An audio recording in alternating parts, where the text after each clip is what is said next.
तो इन मदरसों को लेकर अवैध मदरसे और अवैध फंडिंग, विदेशी फंडिंग को लेकर सरकार पूरी तरह से गंभीर है, क्योंकि ये एक राष्ट्रीय सुरक्षा का मामला भी है। तो क्या इन मदरसों का इस्तेमाल करके गलत गतिविधियों को यहां पे अंजाम दिया जा रहा है? जिस तरह से मदरसों की संख्या बढ़ी है और जिस तरह से कुछ ही मदरसों को 100 करोड़ की आसपास की जो ये विदेशी फंडिंग हुई है, उसके जरिए सवाल कई तरह के उठ रहे हैं और इन सवालों के जवाब हम आज की इस चर्चा में तलाशेंगे। हमारे साथ एक वरिष्ठ पैनल अब से कुछ देर में होगा, जिसमें बीजेपी नेता भी होंगे, समाजवादी पार्टी का पक्ष रखने वाले भी होंगे और मुस्लिम स्कॉलर भी होंगे। और इस वक्त हमारे साथ योगेश मिश्रा, नेता समाजवादी पार्टी के हैं, संजय राणा पॉलिटिकल एक्सपर्ट हैं, मौलाना मुफ्ती नदीमुद्दीन मुस्लिम स्कॉलर हैं और संजीव मिश्रा भारतीय जनता पार्टी का पक्ष रखेंगे, कुछ देर में हमारे साथ जुड़ेंगे। आप सभी का बहुत स्वागत है।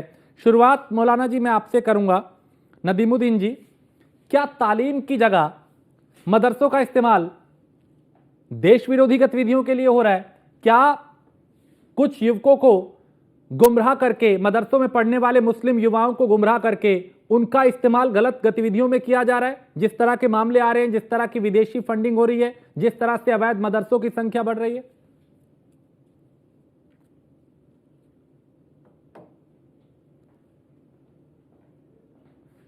सर आपने म्यूट कर रखा है, शायद अनम्यूट कर लीजिए।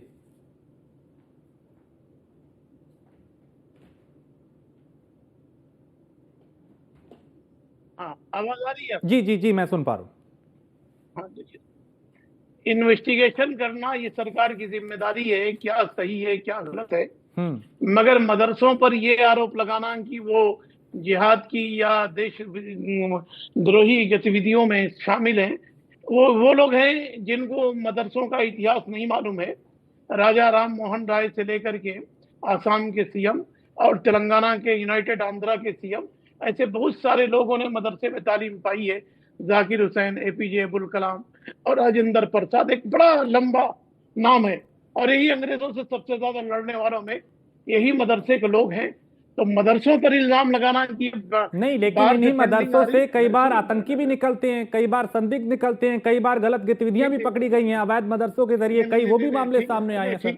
ठीक है, अगर कहीं गलत हो रहा है तो उसकी सजा उसे मिलनी चाहिए।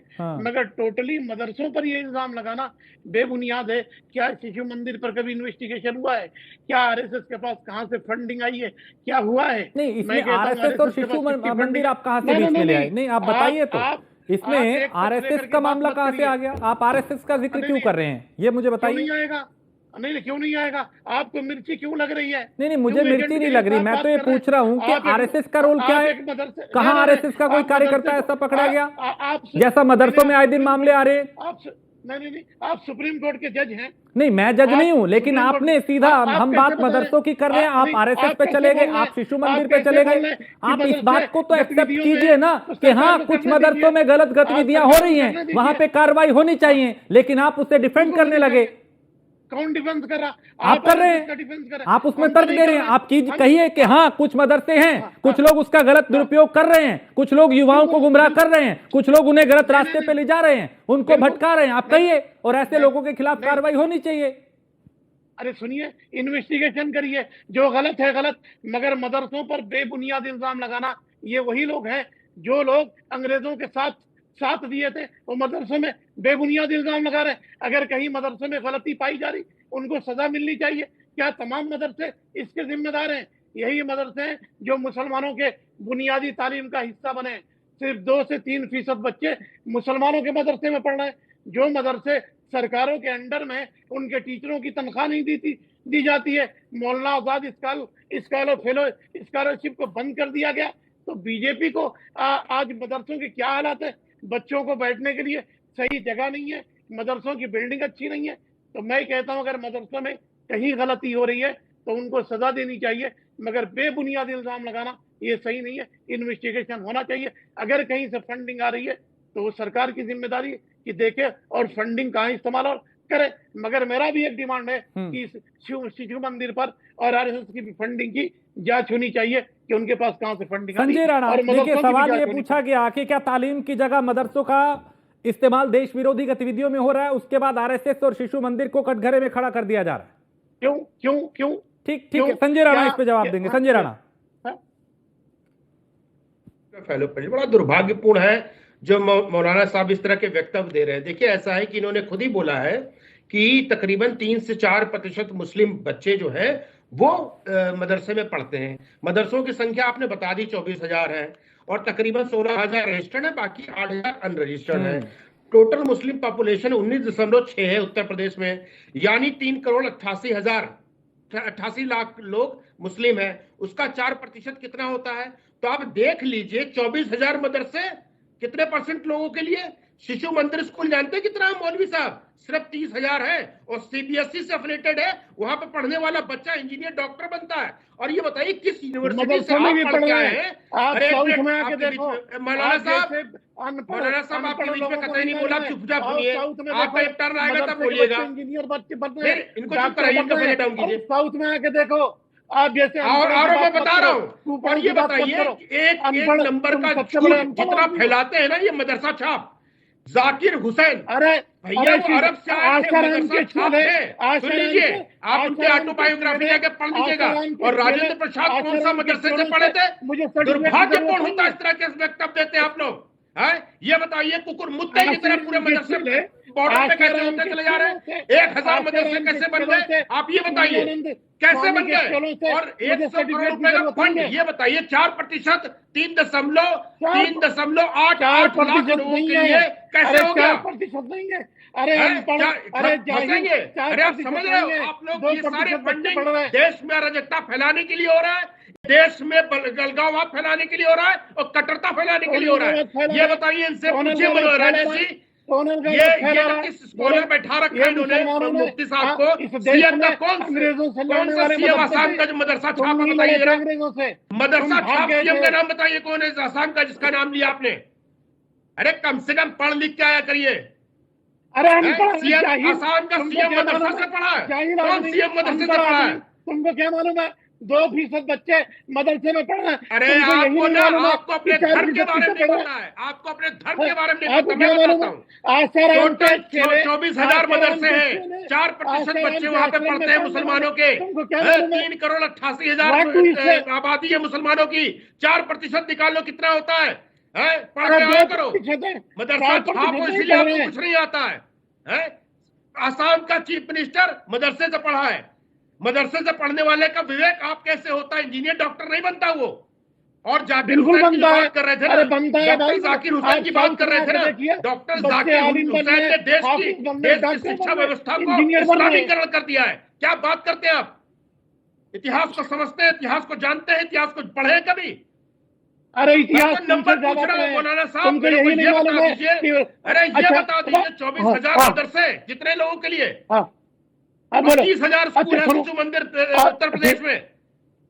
सुनिए, पहले जहां मदरसों में गलत गतिविधियां पाई जा रही, कार्रवाई करो। सारे मदरसों में गलत गतिविधियां होती हैं, सारे मदरसों में गलत गतिविधियां होती हैं, सारे। तुमको शर्म है? पकड़े जाने वाला आदमी कहीं ना कहीं मदरसे से लिंक होता है। ये बताइए, वहां पे शिक्षा साइंस क्यों नहीं दी जाती है? मैथमेटिक्स क्यों नहीं पढ़ाया जाता है? इतिहास क्यों नहीं पढ़ाया जाता है? सब पढ़ाना चाहिए ना बच्चों को। और इतिहास पढ़ाया जाता है, ज्योग्राफिया पढ़ाया जाता है, मैथ्स पढ़ाया जाता है, साइंस पढ़ाया जाता है। मुझे पता वहां पे क्या पढ़ाया जाता है, इसीलिए सारे निकलते हैं, बम लगा के फोड़ लेते हैं। ये शिशु मंदिर में क्या आशाराम के चेले? आशाराम के पास एक नाम बता दीजिए मौलाना साहब, एक नाम बता दीजिए शिशु मंदिर का बच्चा आतंकवादी गतिविधियों में लिप्त है। एक नाम। मुसलमान आतंकवादी नहीं है, तुमसे बड़ा आतंकवादी कोई नहीं है। एक नाम। सबसे बड़े आतंकवादी तो तुम है। तुमसे बड़ा आतंकवादी कौन है? जहां भी मदरसा एक नाम पूछ रहे हैं, आप बता दीजिए ना। शिशु मंदिर का आप जिक्र कर रहे हैं, आप एक नाम लीजिए कि हाँ फलाना बंदा था जिसने ऐसा किया। ठीक ठीक। मदरसों में पढ़ने वाले सैकड़ों नाम है। अरे ठीक है, तुम एंकरिंग कर रहे हैं या बीजेपी के एजेंट हो? सर हम सवाल पूछ रहे हैं। नहीं, हम सवाल पूछ रहे हैं। आपको लग रहे होंगे किसी इधर उधर के कुछ भी, लेकिन हमारा काम सवाल पूछना है, हम वो पूछ रहे हैं और आगे भी पूछते रहेंगे। लेकिन योगेश मिश्रा, ये जो कार्रवाई अभी हो रही है, क्या ये बहुत पहले नहीं हो जानी चाहिए थी? ये संख्या जो इतनी यहां तक बढ़ी, क्या बहुत पहले इसके खिलाफ कदम नहीं उठ जाना चाहिए था?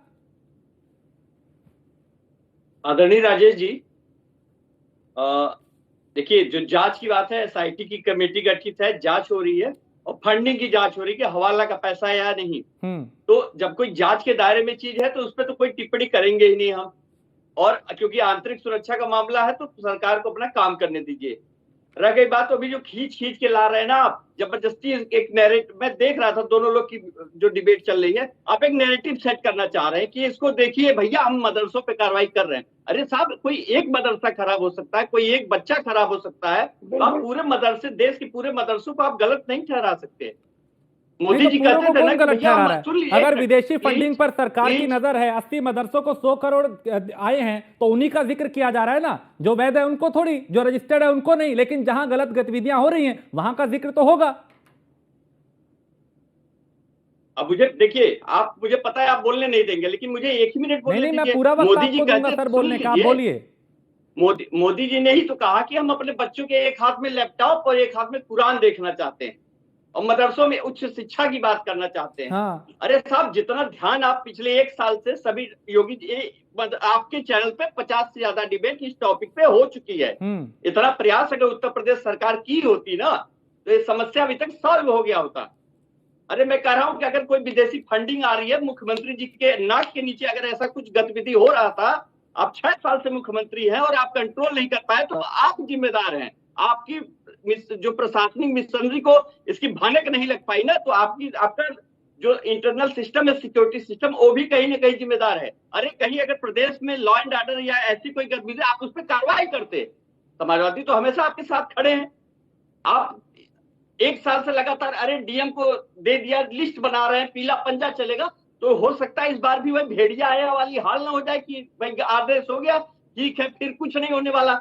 आप तो हर बार आदेश जारी करते हैं, एक्शन लीजिए ना कि कौन से गलत है, बताइए, लिस्ट जारी करिए। प्रदेश में डराइए मत किसी को। अरे आपके इस राज्य में बच्चे ठंड में ठिठुर के स्कूल जा रहे हैं प्राइमरी के, आप स्वेटर नहीं पहुंचा पा रहे हैं।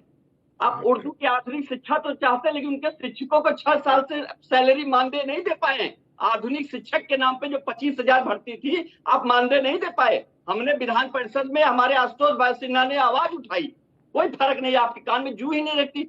सैलरी देंगे नहीं टीचरों को, कुछ करेंगे नहीं, लेकिन जब राजनीतिक बारी आएगी तो हम मदरसों की जांच कराएंगे।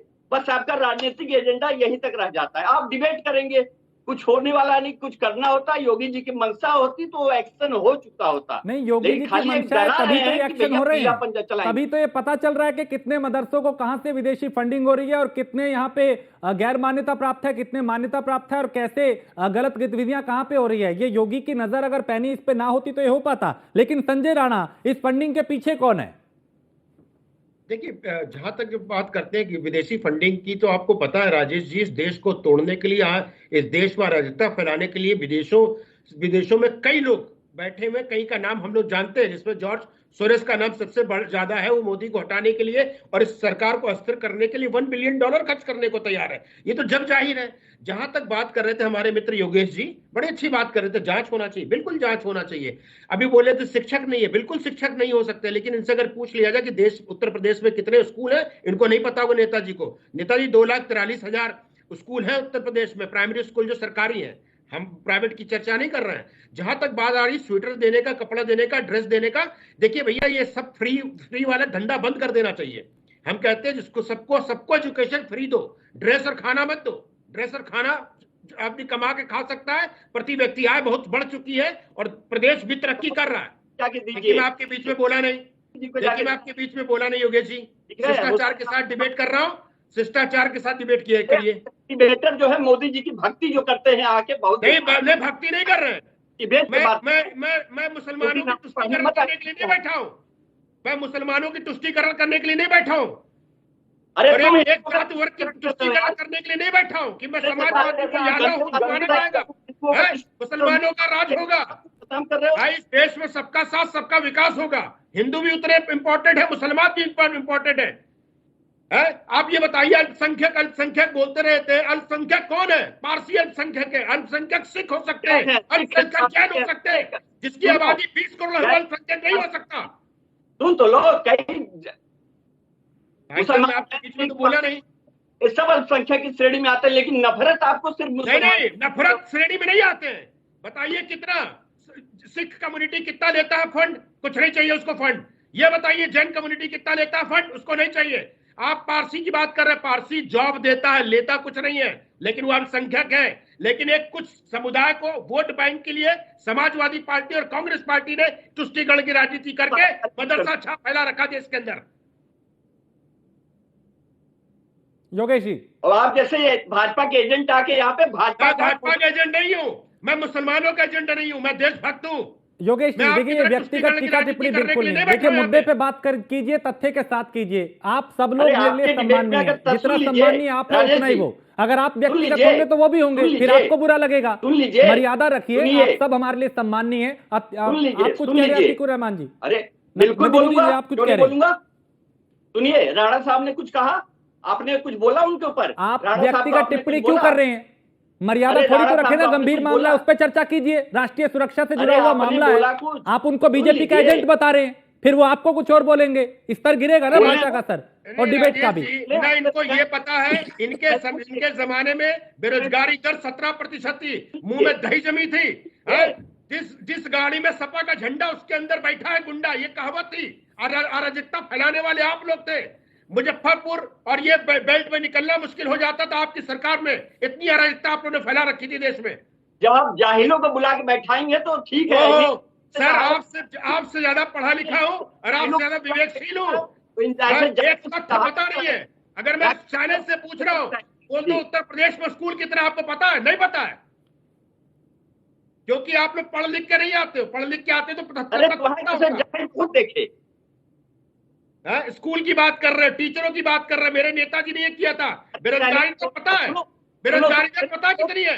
बेरोजगारी दर पता कितना है आपके राज्य में? आंसर दो भाई साहब, आंसर दो, इधर उधर की बातें मत करो। बेरोजगारी दर कितना है? बेरोजगारी दर कितना है? बेरोजगारी दर कितना है? योगी मोदी पता नहीं है। जब पता नहीं होगे तो बगले झांकता आदमी, जैसे आप झांक रहे हो। अरे तुमसे अच्छा पता है राणा, सुन लो। बताओ ना, बताओ मिश्रा जी, बताओ। और क्यों रहे हो? क्यों रहे प्रवक्ता महोदय? पीछे साइकिल अखिलेश जी की फोटो लगाने से अक्ल नहीं आ जाएगी। अक्ल के लिए पढ़ना पड़ता है। ठीक है। संजीव बिष्ट भी हमारे साथ जुड़ चुके हैं, भारतीय जनता पार्टी का पक्ष रखेंगे आप उससे पहले, लेकिन नदीमुद्दीन जी कुछ कह रहे हैं। छोटी सी टिप्पणी सर, फिर मुझे संजीव के पास जाना है। नदीमुद्दीन जी देखिए, मदरसों में अगर कोई गतिविधि अगर गलत हो रही है, हाँ, या विदेशों से फंडिंग आ रही, तो ये जांच का विषय है। मगर तमाम मदरसों को इसका जिम्मेदार बताना बिल्कुल गलत। मैं कहता हूँ सिर्फ 2% बच्चे मुसलमानों के मदरसे में पढ़ते हैं। बहुत सारे ऐसे मदरसे हैं जिनको बुनियादी सहूलतें नहीं है, बहुत सारे प्राइमरी स्कूल है जिनको सहूलतें नहीं है। तो मदरसों के आड़ में आप मुसलमानों को टारगेट करना बंद कर दीजिए। अगर कहीं गलती हो रही तो वो जांच का विषय है। संजीव जी, क्या मदरसों की आड़ में मुसलमानों को टारगेट किया जा रहा है? सवाल सीधा वो ये पूछ रहे हैं।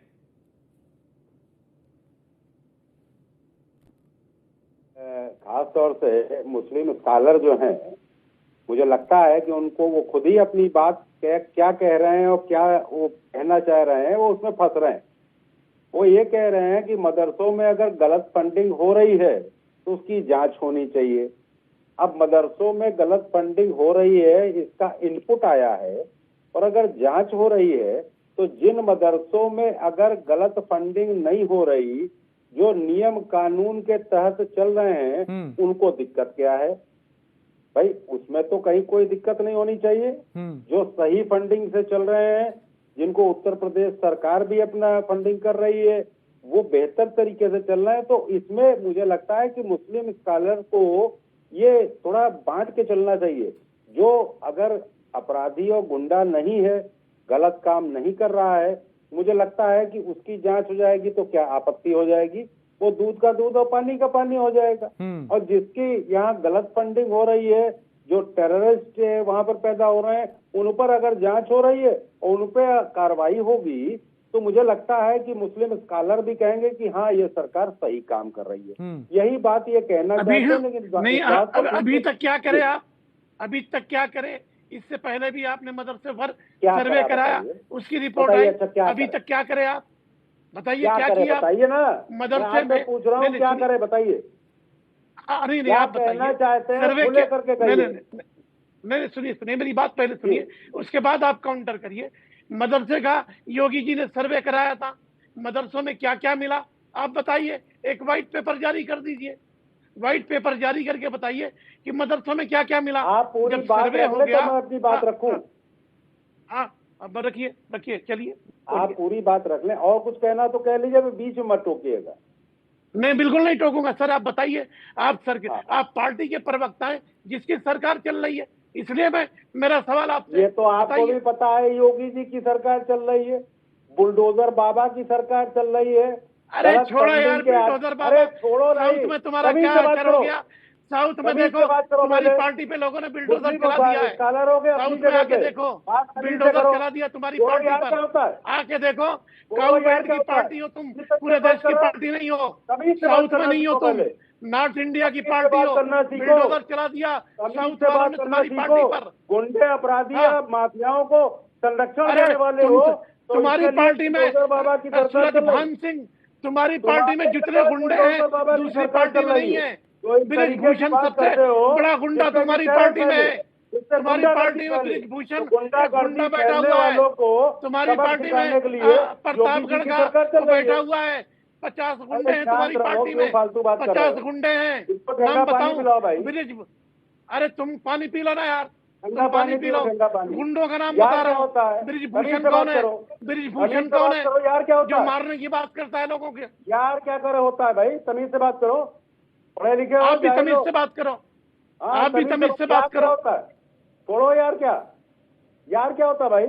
यारानेबाजी करने बैठे हो क्या यहाँ पे? अरे अपनी बात रखो ना, गुंडों की पार्टी मेरे कहने का मतलब ये आपकी है, पार्टी में गुंडे नहीं है गुंडे क्या? अपराधियों पर नकेल कसी जा रही है।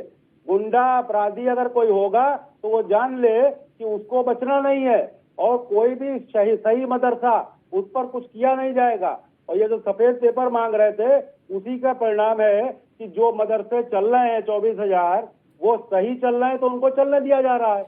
यही फर्क है। लेकिन पिछली सरकारों ने मदरसों के नाम पर जिस तरीके से मुस्लिमों को अपना वोट बैंक समझा, और उनकी ना आधी आबादी को उनका हक दिलाया, ना उनके छोटे बच्चों को हक दिलाया। आज छोटे बच्चों या मदरसों को एनसीईआरटी से जोड़ने का काम भारतीय जनता पार्टी की सरकार कर रही है। आज आधी आबादी को मुस्लिम, आपकी माइनॉरिटी, आपके जो महिलाएं हैं, उनको हक दिलाने का काम किया तो भारतीय जनता पार्टी ने किया। लेकिन इन सब के ऊपर आप केवल भारतीय जनता पार्टी से चूंकि बौखलाए हुए हो, इसलिए इस तरीके की बात कहते हो कि भारतीय जनता पार्टी में गलत सब हो रहा है। तो मेरे कहने का मतलब यह है, आप अपनी बात में अपने आप फंस रहे हो। आपने शुरुआत की कि जो मदरसे सही चल रहे हैं उन पर कार्रवाई नहीं होनी चाहिए। यही मैं आपसे कहना चाहता हूं कि जो मदरसे सही चल रहे हैं उन पर कार्रवाई नहीं हो रही, केवल उनकी जांच हो रही है। और जो मदरसों में गलत फंडिंग हो रही है, विदेशी फंडिंग हो रही है, टेररिस्ट फंडिंग हो रही है, जिनसे आतंकवादी पैदा हो सकते हैं, उन पर अगर कार्रवाई हो रही है, मुझे लगता है आपको सरकार का साथ देना चाहिए। मौलाना साहब, कभी किसी ने ये नहीं कहा कि गलत को गलत मत कहो। मेरा मानना ये है, मेरा ये कहना ये है कि पूरे मुसलमानों को या पूरे मदरसों को क्यों आप टारगेट कर रहे हो मदरसों को? हाँ, क्यों टारगेट कर रहे हो? मौलाना साहब देखिए, जांच हुई तभी तो पता चला ना कि 24,000 में से 8,000 से ज्यादा मदरसे अवैध रूप से चल रहे हैं। 16,500 ठीक चल रहे हैं, वो रजिस्टर्ड है, लेकिन करीब 8,000 ऐसे मदरसे थे जो अवैध थे। तभी पता चला ना जब जांच हुई, और तभी पता चला कि 100 करोड़ विदेशी फंडिंग हुई है सिर्फ 80 मदरसों में। तो जांच के बाद ये तथ्य सामने आ रहे हैं ना, ये हवाई बातें तो नहीं है। ठीक है, 6 साल के बाद अब पता चला है क्या? नहीं तो क्या दिक्कत हो गई अगर अभी पता चला? आज पता चला क्या? सेंट्रल गवर्नमेंट को नहीं मालूम है कि विदेशी फंडिंग कहां से आ रही है? इंटेलिजेंस को नहीं मालूम है? इंटेलिजेंस को नहीं मालूम है कि फंडिंग कहां आ रही, बैंक के जरिए आ रही, हवाला के जरिए आ रही, आपको दोनों तरफ से आ रही है? दिक्कत है। सरहद पर कंट्रोल किसका है? सरकार किसकी है? मुस्लिम स्कॉलर जो है वो मुसलमानों को बरगला रहे हैं। ये गलत तरीका है। जब अरे आप ही बरगला रहे हैं, आप कह रहे हैं कि उन पर कार्रवाई हो रही है। अरे प्रधानमंत्री कहते हैं कि एक हाथ में कंप्यूटर हो, दूसरे हाथ में कुरान हो, सबका साथ, सबका विकास, सबका विश्वास। प्रधानमंत्री के खिलाफ आप बात कर रहे हैं। प्रधानमंत्री कहते हैं कि एक हाथ में कंप्यूटर हो, एक हाथ में कुरान हो। आप पीएम प्रधानमंत्री के खिलाफ आप बोल रहे हैं। आप ही बोल रहे हैं। एक्चुअली में प्रधानमंत्री कहते हैं भ्रमित हैं, सबका साथ सबका विकास। आप भ्रमित हैं और आप भ्रम फैलाने की कोशिश कर रहे हैं, इसलिए इसको कृपया शांत हो जाइए। जिन पर कार्रवाई होगी, जो गलत होंगे उन पर कार्रवाई होगी। ठीक है योगेश मिश्रा, क्या पिछली सरकारों ने वोट बैंक के लिए इन मदरसों पे हाथ नहीं डाला, कार्रवाई नहीं की जो अवैध तरीके से चल रहे थे, जहां विदेशी फंडिंग हो रही है? साहब जो 8,000 आप बता रहे हैं ना, हाँ 2016 के बाद मान्यता नहीं दी गई है किसी मदरसे को। और 16 में अखिलेश यादव जी की सरकार नहीं थी, मुख्यमंत्री योगी आदित्यनाथ थे। अच्छा। और जो 8,000 की बात हुई है वो अवैध। अरे सुन तो लीजिए। हाँ। उसके बाद जब से मान्यताएं नहीं दी है, सरकार चेंज होने के बाद से, तो मुख्यमंत्री बदले हैं ना, और इनके राज्य में नहीं दिया। अवैध इनके राज्य में, बगैर अवैध नहीं, मान्यता नहीं प्राप्त है, ऐसा कहिए आप। और जो विदेश फंडिंग की बात है, आप इनकी जांच करिए। पहली लाइन मैंने कही, जिसे मान्यता नहीं प्राप्त उसे क्या कहेंगे? आधा गिलास भरा है आधा खाली है, आप उस बात का दोहरा रहे हैं यहाँ पे। शैक्षणिक संस्थाओं को मान्यता मिलती है या अमान्यता प्राप्त होते हैं? जो गलत तरीके से, अवैध तरीके से चल रहे हैं, घर में कोई भी मदरसा खोल लेगा तो उसे क्या बोले हम? उसे क्या बोले हम? संजीव जी, ये तो राष्ट्रीय सुरक्षा के साथ भी एक बहुत बड़ा एक मामला है ना, कि राष्ट्रीय सुरक्षा के लिए भी एक बहुत बड़ा गंभीर मामला है। पहली लाइन मेरी यही थी कि देश की आंतरिक सुरक्षा से जुड़ा मामला है, SIT गठित है, जांच होने दीजिए। समाजवादी पार्टी हमेशा साथ खड़ी है, क्योंकि जहां सुरक्षा का मामला है हम नहीं बोलने वाले। आप करिए, देश के कानून के साथ हम खड़े हैं। पहली लाइन बोली थी कि नहीं आपके चैनल पे? संजीव तो हम बोल तो रहे हैं साहब, अगर आप वो करना चाह रहे हैं, समाजवादी पार्टी तो क्लियर स्टैंड पे है। हम तो फिर कह रहे हैं कि जिन शिक्षकों का वेतन भाजपा सरकार नहीं दे पाई है, आधुनिक मदरसा शिक्षकों का, उनका वेतन रिलीज करिए। ठीक है संजीव जी, छोटी सी ब्रेक लेना है। अरे इनको बोलने लगेंगे तो योगेश भाई आपकी बात आ गई, आपकी बात आ गई। संजीव जी भाई देखिए, योगेश जी पढ़े लिखे और अच्छे और सभ्य इंसान हैं। इन्होंने बड़ी अच्छी बात कही कि जहाँ गलत होगा वहाँ हम सरकार के साथ हैं। मुझे बड़ा अच्छा लगा इनकी बात सुन करके। वहीं दूसरी तरफ ये स्थितियां हैं, जैसे हमारे मुस्लिम स्कॉलर बैठे हैं, उनका सब पर क्यों कार्रवाई हो रही? सब पर कार्रवाई नहीं हो रही। जांच में तो सबकी जांच की जाएगी। जो अवैध होंगे, जैसे इनके कहने का मतलब था योगेश जी के, कि जिनको मान्यता नहीं मिली है, अब जो मान्यता नहीं मिलती है उन्हीं को अवैध कहा जाता है। लेकिन मुझे लगता है कि ये समझा नहीं पा रहे हैं। इनको भी समझना चाहिए कि जिनकी मान्यता नहीं मिली है उनको अवैध है, उनको चलाने का हक नहीं है। और वहाँ गलत अगर अरे तो कैसे चले? योगी जी की निगाह नहीं गई क्या वहाँ 6 साल में? वही गई, यानी योगी जी का सिस्टम फेल है इस मामले में। अरे रुको भाई, इतनी जल्दबाजी क्या है? अभी तो 22 में सरकार नहीं बनी है, 24 में लोकसभा में को सीटें नहीं आ रही हैं। अब अभी 50 के ऊपर की बात करिएगा। मेरे कहने का मतलब यह है कि जिस तरीके से सरकार कार्रवाई कर रही है, समाजवादी पार्टी को सरकार के साथ रह करके कि भाई जो गलत है उस पर कार्रवाई हो रही है, जो सही है उस पर हम सरकार के साथ है। ऐसा ही स्टैंड बनाना चाहिए। और मैं समझता बिल्कुल यही स्टैंड होना चाहिए, क्योंकि ये मामला बहुत गंभीर है और राष्ट्रीय सुरक्षा से जुड़ा हुआ भी ये मामला है। चलिए, तो यूपी में, उत्तर प्रदेश में योगी आदित्यनाथ की अवैध मदरसों पे पैनी नजर है, और यहाँ पे अब चूंकि जो जांच चल रही है उसमें भी कई चीजें निकल के सामने आ रही है। इसी पे हम बात कर रहे हैं कि क्या ये कोई मदरसा जिहाद उत्तर प्रदेश में चल रहा है। हमारे साथ संजीव मिश्रा हैं, योगेश मिश्रा हैं और संजय राणा है, मौलाना मुफ्ती नदीमुद्दीन लगातार हमारे साथ बने हुए हैं। लेकिन संजय जी, क्या आतंकी संगठनों के लिए अवैध मदरसों के जरिए मुस्लिम युवकों तक पहुंचना आसान है, इसलिए यहां पे इस तरीके से कई बार मामले सामने आते हैं कि जो मदरसे में पढ़ने वाले हैं वो राष्ट्र विरोधी गतिविधियों में कई बार मिलते हैं, कई बार अलग अलग तरह के मामलों में सामने आते हैं। क्या इन मदरसों के जरिए आतंकी संगठनों का इन युवकों तक पहुंचना आसान होता है? वो इनको गुमराह कर सकते हैं और करते भी?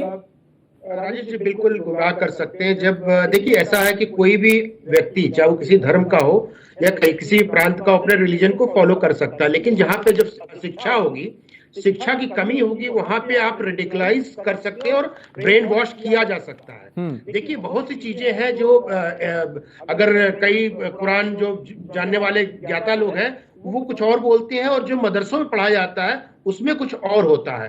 तो जब चीजें, जो बच्चा वो स्कूल में पढ़ने जा रहा है उसको दीन की पढ़ाई वहां पे पढ़ना है। अब जो पढ़ाने वाला अगर गलत पढ़ा देगा, या वो खुद नहीं पढ़ा है, या वो खुद इंटरप्रेट नहीं कर पा रहा है इस्लामिक शिक्षा को, तो गलत ही पढ़ाएगा। जब वो गलत पढ़ाएगा तो गलत चीजें ही होंगी। तो आपने देखा होगा जहां पे भी यहाँ इस तरह की चीजें हैं वहां पे रेडिकलाइजेशन ज्यादा होता है।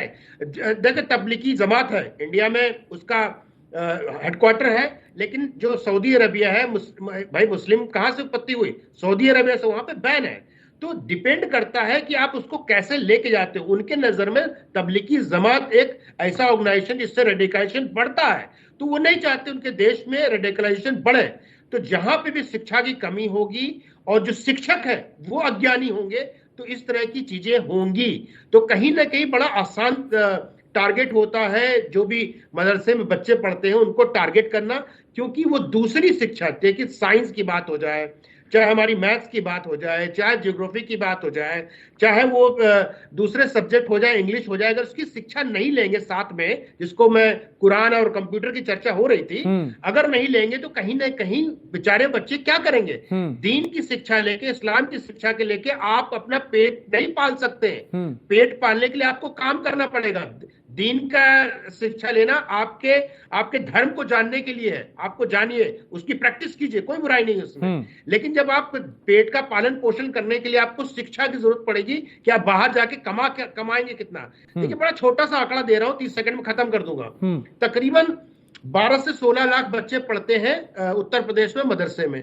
ये भाई 12 से 16 लाख मस्जिद तो नहीं होंगी भाई, एक मस्जिद में एक इमाम होगा, उसकी सैलरी कितनी होगी? बहुत सी चीजें होती हैं। हर व्यक्ति 6 महीने में निकल रहा दिन की पढ़ाई करके, उसकी रोजगार कहां से लगेगा? तो बहुत सी चीजें होती हैं। इसलिए दोनों शिक्षाओं को समांतर लेके चलना बहुत जरूरी है, जिससे क्या होता है कि सामाजिक विकास होता है। जब हमारा दिमाग का विकास होगा तो हम रेडिकलाइजेशन की तरफ नहीं जाएंगे, हम अच्छे काम के जाएंगे, हम डरेंगे गलत काम करने से। और जब हम कम से पढ़े लिखे होंगे, अशिक्षित होंगे, तो हमको कोई भी बहका सकता है, कोई भी मुल्ला मौलवी हमें भड़का सकता है, चाहे पंडित जी भड़का सकते हैं, मैं सारे नाम ले रहा हूँ, कोई भी भड़का सकता है। लेकिन मैं शिक्षित हूंगा तो 4 बार सोचूंगा। हाँ ठीक है मौलाना साहब, देखिए मोदी और योगी तो ये कहते हैं कि एक हाथ में कुरान दूसरे में कंप्यूटर, वो आधुनिकीकरण पे भी जोर देते हैं कि मदरसों को आधुनिक बनाया जाए, लेकिन जब उसी कंप्यूटर का गलत इस्तेमाल किया जाए तो फिर क्या किया? देखिए मदरसों में मॉडर्न एजुकेशन हो रहा है, तालीम दी जा रही। आइए आपके नॉर्थ में क्या हो रहा है, आप आइए साउथ में, आइए आपके हैदराबाद आइए, चेन्नई आइए, देखिए कि मदरसे में बच्चे पढ़ने वाले डॉक्टर भी बन रहे हैं, इंजीनियर भी बन रहे हैं, हिस्टोरियन भी बन रहे हैं, सब हो रहा है। ऐसा नहीं कि नहीं हो रहा। अभी ये कह रहे हैं कि मदरसे में गलत तालीम दी जा रही है। धर्म संसद में कौन सी गलत तालीम दी गई थी कि काटने और मारने की बात हो रही थी? भिदोड़ी पार्लियामेंट के अंदर गालियां दे रहे थे, और कौन से मदरसे में पढ़ करके आए थे? बीजेपी के लीडरों के मुसलमानों के खिलाफ बिगड़े बोल है, और कौन से मदरसे में पढ़ करके आए? और रेडिकलाइज कौन हो रहा है ये बताने की जरूरत है, चाहे मुसलमानों में या हिंदुओं में। रेडिकलाइज रोकने के लिए जिम्मेदारी सबकी है, मगर ये कहना कि मदरसे में पढ़ करके बच्चे देशद्रोही हो रहे हैं, ये मदरसों की बुनियादी तालीम के खिलाफ है। आपको यही नहीं मालूम है, यही दाढ़ी वाले, यही टोपी वाले अंग्रेजों के खिलाफ लड़ करके अपनी जिंदगी कुर्बान कर दिए, अपनी जान दे दी। मुझे इसका आंसर थोड़ा राजेश जी मौका दीजिएगा। हाँ, मैं आता हूँ आपके पास। सुनिए।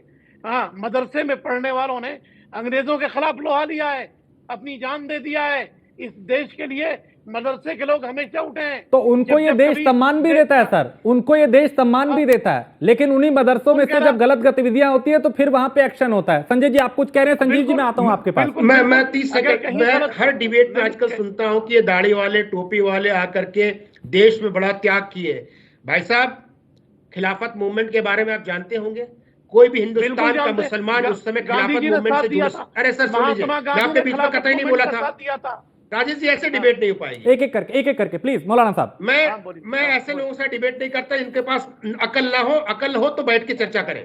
मैं इनके बीच में कतई नहीं बोला था, मेरे बीच में ना बोले। प्लीज व्यक्तिगत नहीं बोलिए। अकल तो आप घर पर रख करके आए हैं, अकल तो आप घर पे रख के टीवी पर आए हैं, आपको अकल ही नहीं है और टीवी पे बैठ के बात कर रहे हैं। नहीं प्लीज देखिए व्यक्तिगत ना हो प्लीज। मैंने पहले भी कहा था पर्सनल टिप्पणी बिल्कुल नहीं, मुद्दे की बात करें। संजय जी देखिए सिंपल सी बात है, इनका फर्दर डाउन करिए। मुस्लिम स्कॉलर के नाम पे तो कलंक लगते हैं, मुस्लिम स्कॉलर है नहीं, ठीक है। अब मैं आता हूं मुद्दे पे। देखिए जब भी कोई व्यक्ति स्पेशली, अरे सर सुन लीजिए सर, सुन लो सर, आपको कुछ नहीं पता है, न इतिहास जानते हो, न भूगोल जानते हो। आपके लिए धरती छपी है, इसलिए आप चुप हो जाओ। जाहिल आदमी हो, आप जाहिल है। धरती गोल है कि चपटी है बता दीजिए, क्या मालूम? धरती गोल है कि चपटी है बता दीजिए, नहीं पता ना? खिलाफत मूवमेंट पे बताओ।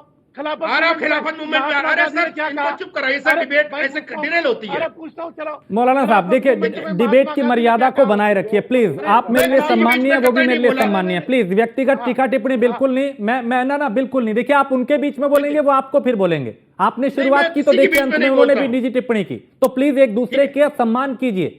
आप भी हमारे लिए सम्माननीय, वो भी। मर्यादा बनाए रखिए, अपनी चर्चा कीजिए। गंभीर मामला है, तथ्य रखिए सामने।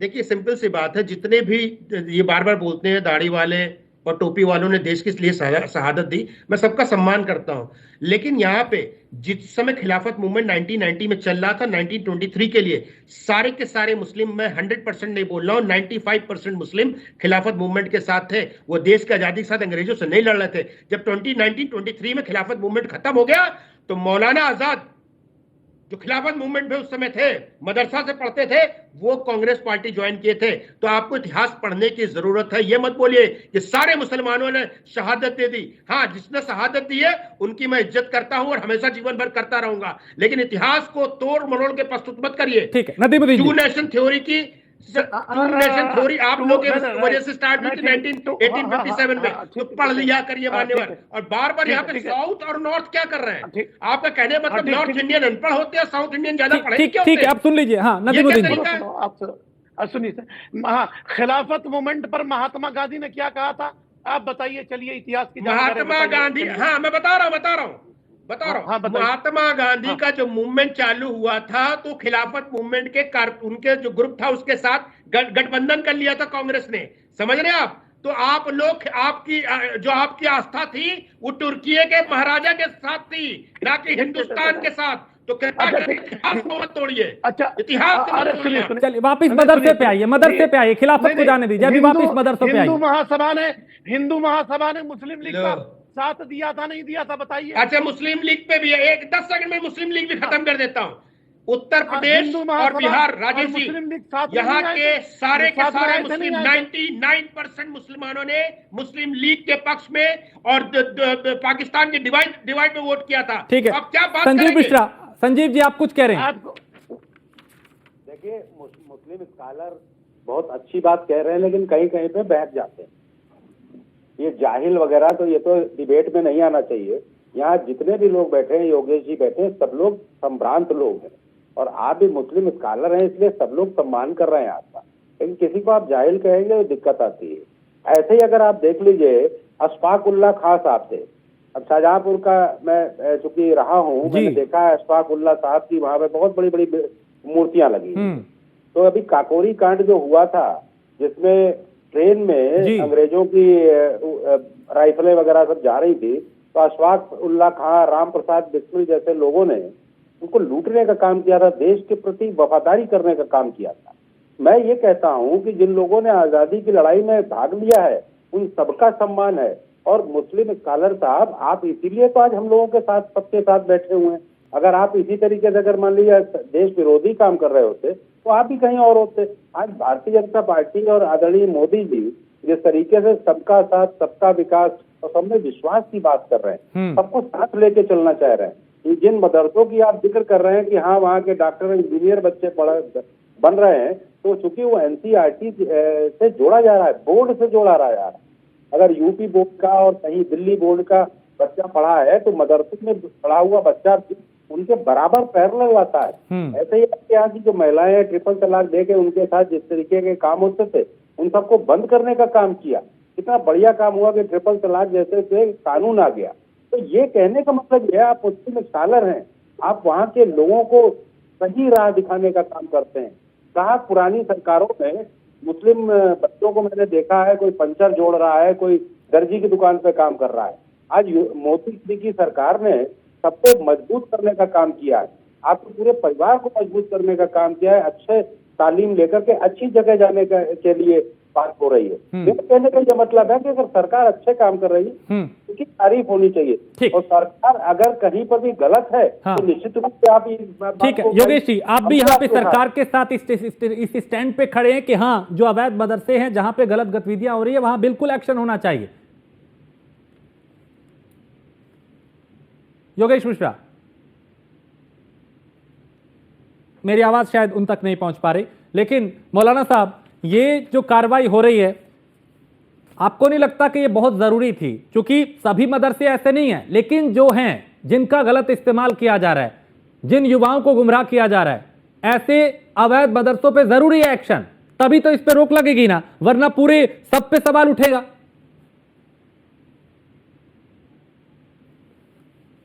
तो अभी मेरी आवाज उन तक नहीं पहुंच पा रही, लेकिन चूंकि जिस तरह का ये मामला है वो बेहद गंभीर है, राष्ट्रीय सुरक्षा के लिए भी एक गंभीर मामला है, और जरूरी है कि ऐसे अवैध मदरसे जहां पे गलत गतिविधियां हो रही हैं, जहां पे फंडिंग हो रही है विदेशी, या फिर गलत तरीके से फंड जहां पे दिया जा रहा है, उनके खिलाफ कार्रवाई हो और एक संदेश सीधा जाए कि गलत किया तो फिर बर्दाश्त नहीं किया जाएगा। और योगी आदित्यनाथ की पैनी नजर है अवैध मदरसों पर। चर्चा में इतना ही, आप बने रहिए न्यूज़ वन इंडिया के साथ।